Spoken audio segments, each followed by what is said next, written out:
করি আপনারা সবাই খুব ভালো আছেন। আবার চলে এসেছি নতুন একটা রেসিপি নিয়ে।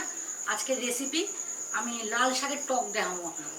এই রেসিপিটা করতে গেলে আমার যা যা উপকরণ লাগবে সেগুলো আপনাকে দেখাইতেছি। এই যে তেঁতুল আমি ভিজায় রাখছি, লাগবে গোটা শুকনো লঙ্কা আর একটু সর্ষা আর একটু পোস্ত বাইটটা নিতে হবে। চলেন এটা বাইটটা নিই।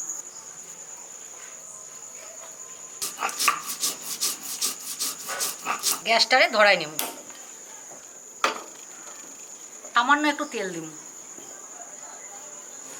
ফোড়নে কালো সর্ষা আর শুকনো লঙ্কা দিয়ে দেব।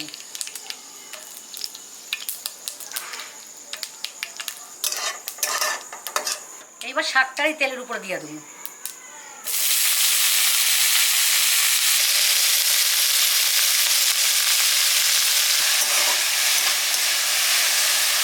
শাক তো অনেক রকমভাবেই রান্না করে খাওয়া যায়, তা আমার কথা শুনলে একদিন এইরকম পদ্ধতিতে একদিন লাল শাক বানায় খেয়ে দেখবেন, খুব সুন্দর লাগবে আর খুব কম সময় লাগবে।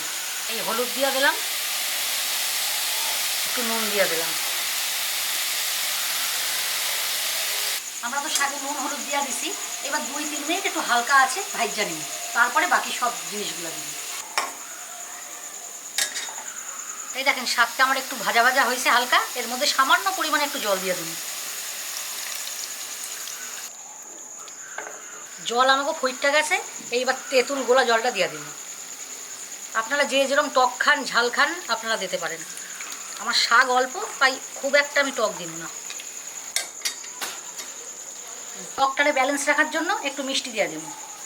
এবার সর্ষে আর পোস্ত বাটাটা দিয়ে দিব এর মধ্যে।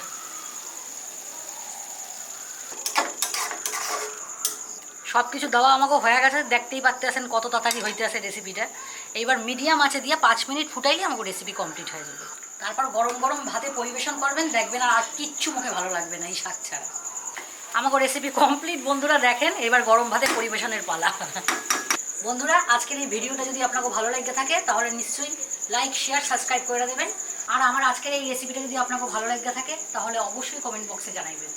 দেখতে আসি আগামী দিন নতুন কোনো ভিডিও নিয়ে। ততক্ষণের জন্য টাটা।